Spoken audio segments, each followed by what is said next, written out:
Gildan Media, a division of Recorded Books, presents The Wealth Creator's Playbook, a guide to maximizing your return on life and money, by John Christianson. Narrated by Joe Hempel. Introduction. If you're listening to this book, there's a good chance you are a wealth creator, or an aspiring wealth creator, a passionate, intelligent, highly motivated and creative person looking to reap material financial rewards for your hard work.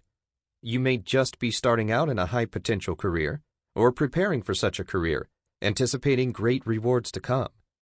Perhaps you have already created considerable wealth and are enjoying the freedom, comforts, and expanded choices that the gift of wealth delivers. Or you may be a future wealth beneficiary, whether through inheritance or a sudden wealth event, like an initial public offering, IPO, or business sale. You also might be a spouse or partner of a wealth creator experiencing a co-creator role, where your choices, emotional health, and relationships are greatly affected by the wealth flowing into your life. This book is also written with you in mind. No matter where you are on your journey to wealth, or your role in creating or supporting the creation of wealth, your goal is to be successful as an individual, as a couple, as a family, in your professional and your personal life. I have the pleasure of working with wealth creators every day. They are smart, talented, and driven to succeed. Through hard work and some lucky breaks, they have amassed significant wealth and all the benefits that come with it. What often comes as a surprise to wealth creators is that money comes with its own challenges. Through 25 years of advising some of the wealthiest people in the United States on both money and personal matters, I've come to a deep understanding that money is never simple, and success is about so much more than just money. Wealth creators are no different than anyone else.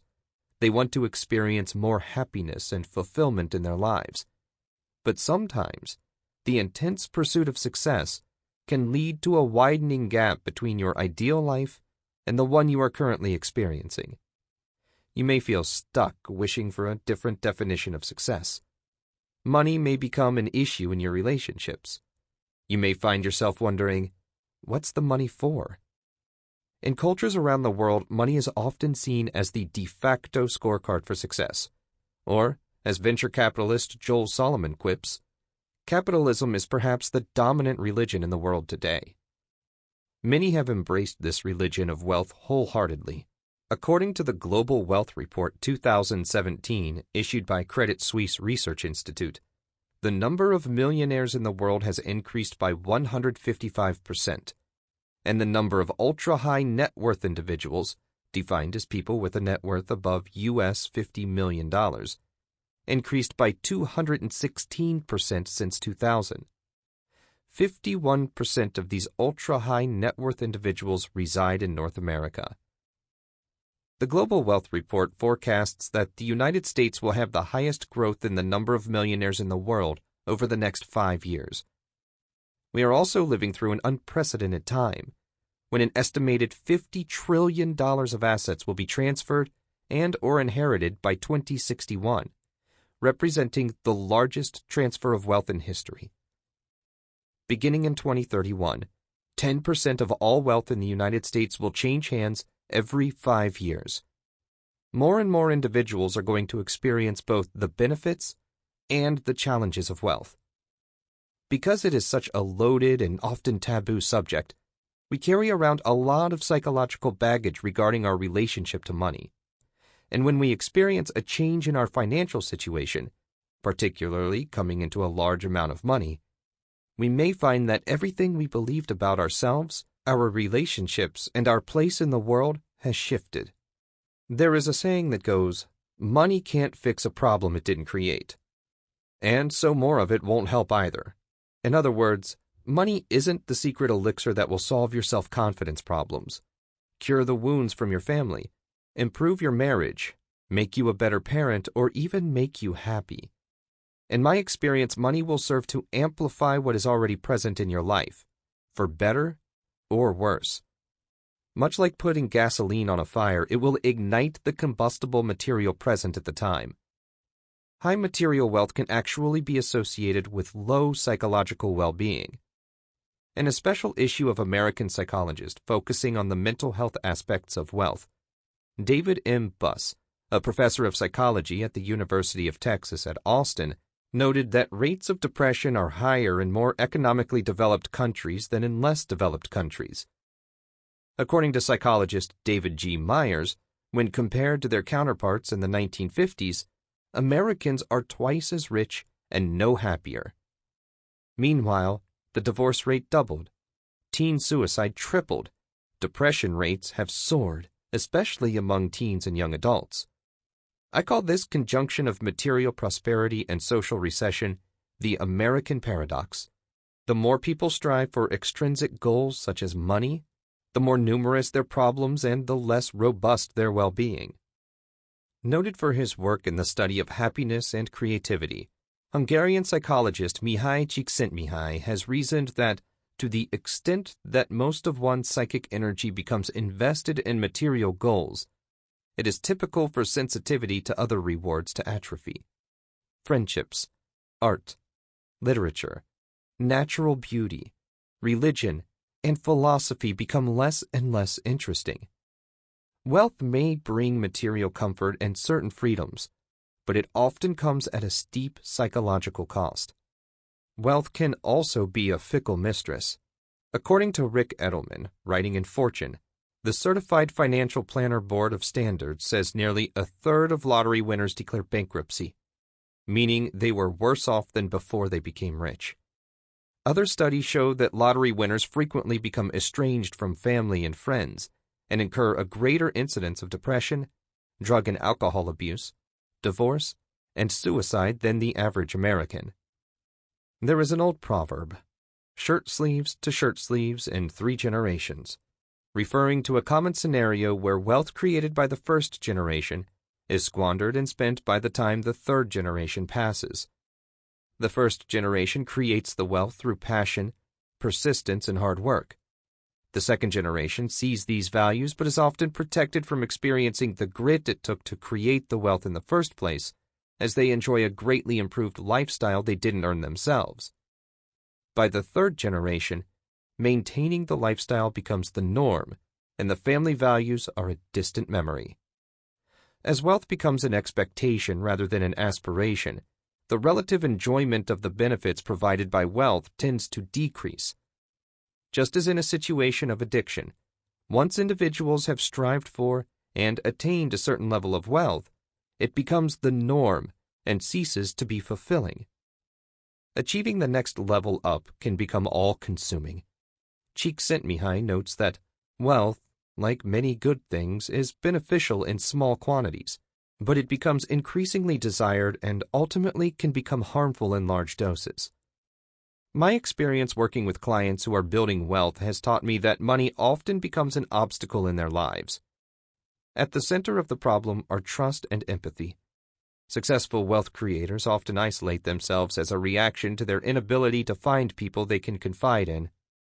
They come into my office with a bag full of unspoken concerns and lingering questions, needing an outlet to discuss and process their fears. I see the palpable relief they experience simply by being heard, understood, and validated. Confidence builds as they realize they are not alone in their experience, that they have a partner and guide to show them the way forward. The addition of wealth creates new opportunities and new challenges. You may not have to worry about paying the bills as much, or even talk about money as often. But if you lacked passion at your job before the money arrived, wealth will not cure that ailment. You may have much more time on your hands and a broader spectrum of choices due to your sudden increase in wealth. It can feel like anything is possible, which is a wonderful gift. But having too many options can be a burden for some. Freedom from having to work sounds wonderful in theory, but often boredom sets in, and a lack of purpose and identity results from not having anything meaningful to do. The fact is, wealth creators and aspiring wealth creators are largely unprepared, both emotionally and practically, for how wealth will affect their lives. I wrote the Wealth Creators Playbook to help you navigate the rough psychological waters that wealth creators often swim in. Throughout the book, we'll reconsider the definition of success, explore your money emotional intelligence, identify common emotional roadblocks around money, such as family and marital relationships, kids and money, and generosity and identity, investigate how your values align with your money, and explore insights into and opportunities around your highest contribution or calling. Through intentional processes, including diagnostic assessment tools and personal stories from clients, wealth creators can emerge from being stressed and stuck when it comes to money to find hope, peace of mind, and real happiness. Note, all names have been changed and certain details have been modified or generalized to protect the privacy of the individuals involved. A playbook is a set of strategies, a framework to help you think through your options, take action, and achieve a goal. This playbook will help you formulate a personalized plan applicable to your unique life and money circumstances. Certain chapters may be more relevant to your current needs, while others may simply be good information to have for the future as your wealth grows and its impacts on your life change. My recommendation would be to listen to the book in its entirety to get a complete understanding of the issues and opportunities affecting wealth creators of all stripes. I believe wholeheartedly that wealth is a gift. Calling it a gift may seem to devalue the years of intense effort and focused talent needed to create wealth. Wealth creation is labor-intensive and involves many sacrifices. Nonetheless, when you look at statistics around wealth and poverty worldwide, you can only feel blessed and lucky to have the undergirding of health, family, education, opportunity, and infrastructure that makes wealth creation possible. I define wealth as more than just money. Wealth also includes my life, health, and relationships. All these are gifts, or spiritually speaking, blessings, I've been given by God to both enjoy and to steward wisely. When we look at wealth as a gift, we start to turn our thinking from managing the gift to maximizing it. Wealth creators are regularly offered practical solutions to help them manage the gift, and there are many other books and resources available about creating and protecting wealth. Managing the gift of wealth and maximizing it are very different concepts. Managing the gift of wealth includes things like stock option exercise planning, asset allocation strategies, tax-efficient investment, college education savings alternatives, and insurance coverage reviews, which are all valuable, practical actions to take. However, you won't find advice about managing the gift of wealth in this book. This is not your typical how-to-get-rich investment guide. While the Wealth Creator's Playbook provides advice on the practical implications of money, the aim of this book is to help you consider higher purposes for the gift of wealth. In other words, maximizing the gift of wealth. At the end of your life, you will look back and evaluate whether you used this gift to pursue your passions, do the things you love, and to impact your world in positive ways. These are the metrics you will use to measure your ultimate success. I'm on a mission to change your relationship with and perspective about money, and help answer the question, what's the money for? My hope is that you will no longer see money as something to control and obsess over. Neither will it be an end in itself, as if having a rich, full life were completely dependent on money. I want you to win at the game of money and life. Wealth creators have a huge advantage that most people don't have. We'll unlock the hidden potential and opportunity for contribution that money presents. The simple truth is, I want your life to flourish because of who you are, not because of your wealth. You aren't your money, but how you spend, invest, maximize, and relate to it speaks volumes about who you are and what you care about. Enjoying a healthy relationship with wealth ultimately depends on understanding who you are, why you exist, and where your unique contribution lies. I'll show you how to focus your energies and your wealth outward to flourish and become fulfilled. I want you to have it all, a truly rich life. Let's jump in. Chapter 1. Redefining Success. It was 1985, and I was an out-of-work certified public accountant, CPA, who had recently been laid off by a global accounting firm in Seattle after only 2 years on the job. With my pride bruised and feeling like a failure, I decided to sign up for the stockbroker trainee program with Dean Witter Reynolds and Company. Several friends were making a good living as brokers, and the stock market was starting to reach new highs. The stockbroker role seemed like a better fit for my relationship skills and abilities than being an accountant, and I really wanted a job where I could help people. Over 5 grit-tested years, I built a brokerage clientele through what was referred to as smiling and dialing, the popular method for reaching prospects during that decade. My goal each day was to cold call a minimum of 40 to 60 residences or businesses in my local area with an investment idea, and open new accounts that would lead to future investment sales and commissions. After the 12-month training period ended, my pay was 100% commissions-based, and that was all the incentive I needed to learn quickly how to become proficient at selling stocks, bonds, and mutual funds to anyone who would listen to me.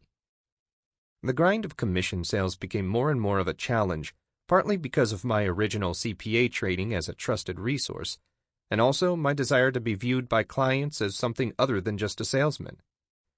Fortunately, as my tolerance for cold calling was running low, I was approached by my wife's uncle, who was working for a wealthy family in San Diego that recently experienced a major liquidity event from an initial public offering, IPO. They were setting up a family office in Bellevue, Washington, and needed to fill a chief financial officer, CFO, role. Their ideal candidate needed experience in the financial markets and would work directly with the family patriarch and chief executive officer, CEO. I jumped at the chance to shift my career focus closer to what I believed was calling me forward in my personal evolution. The traditional family office was the genesis of the wealth management industry we have today. For many years, multi-generational wealthy families created central financial hubs where all financial matters for the family were handled, including investing, accounting, property management, estate planning, and legal, insurance, and other financial and concierge types functions, such as travel. The goal of this unified approach is to protect and maintain the privacy of family assets through professional management, coordinated results, improved efficiency and costs, and streamlined communications through the family office.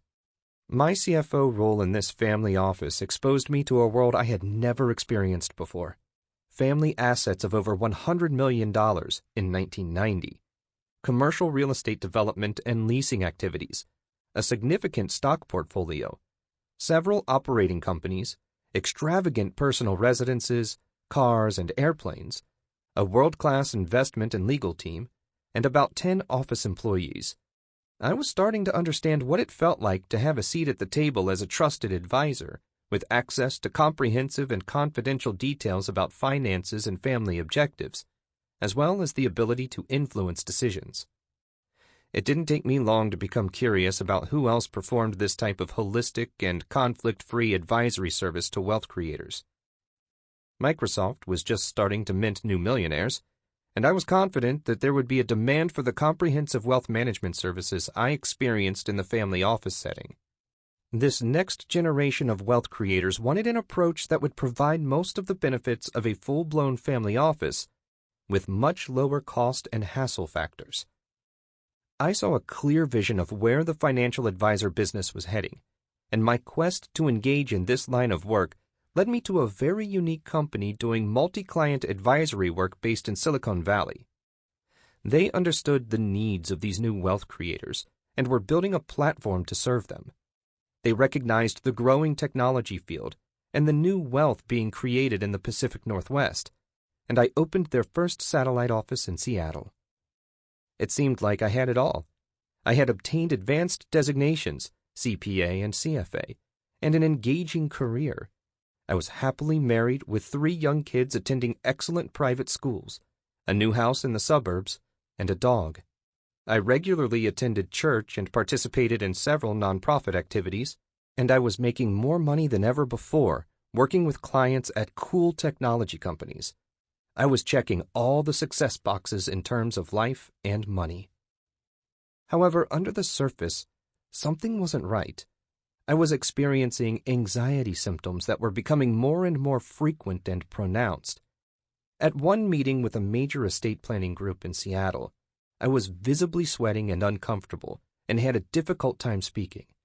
I was also increasingly at odds with the direction of the company I worked for and the life philosophy of the owners.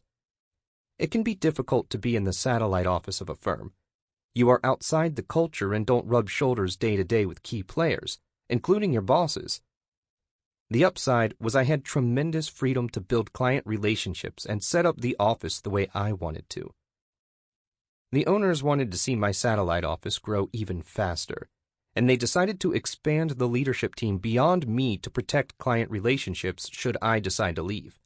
Several new employees were added to the office, including the nephew of one of the owners. We were intentionally put into direct competition with each other. There was friction about prospects and referral sources, and virtually no trust. From my perspective, the owners were focused on getting rich at all costs, prioritizing work and status over relationships and suggesting that life balance was for the weak. Money, and lots of it, was their sole aim, regardless of the consequences. I was just beginning to understand that my own purpose and career objectives were grounded at a much deeper level. In January 1999, I made a routine trip to Menlo Park, California, to the company headquarters. The office was on Sand Hill Road, a prestigious address in the epicenter of new tech money south of San Francisco. The event was my annual performance review, given by the two owners of the firm. I was performing well enough on paper, but my body was telling a different story. Perry, one of the owners, suggested to me during my review that I was duplicitous. At the time, I didn't know what that word meant and had to go look it up. Perry recognized an incongruence between the everything is great story I was telling and the underlying emotions I was experiencing and not sharing. The world of success and big money had collided with my life view, and they weren't in harmony. Perry's comment really shook me because I lived by the virtue of honesty, and in that moment I realized I wasn't being honest with the owners or myself. I wasn't intentionally being deceptive, but there was an internal wrestling match going on around my lack of happiness and fulfillment and my evolving definition of success. Perry gave me a gift that day by telling me the truth of what he saw. Does money equal success? By all outward measures, I had achieved success at this point in my life, but I wasn't happy, healthy, or at peace. Unfortunately, this is true for many successful wealth creators.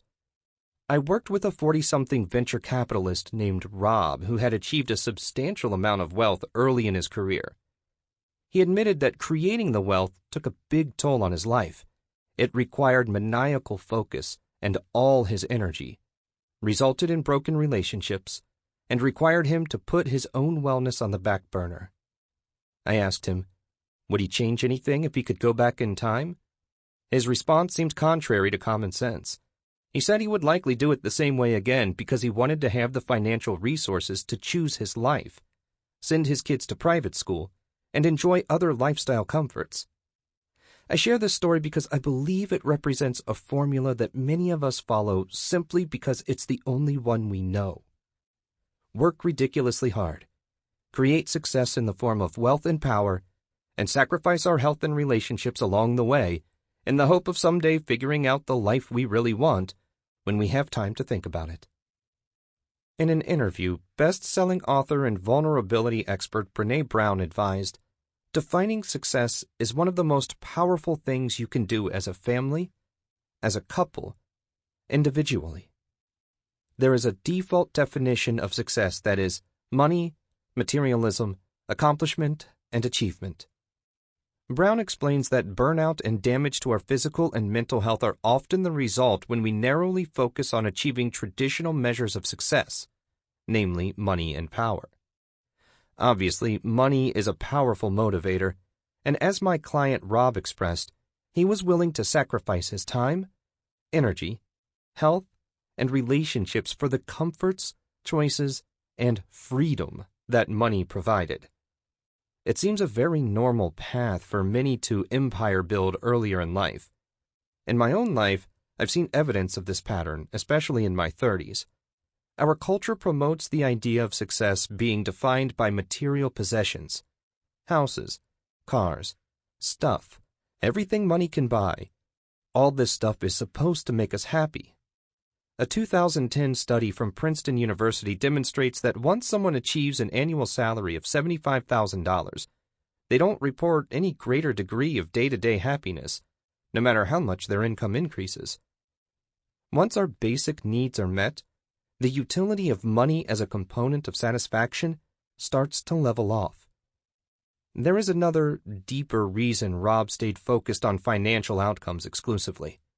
Because it keeps us distracted from having to author our life, something we aren't taught how to do.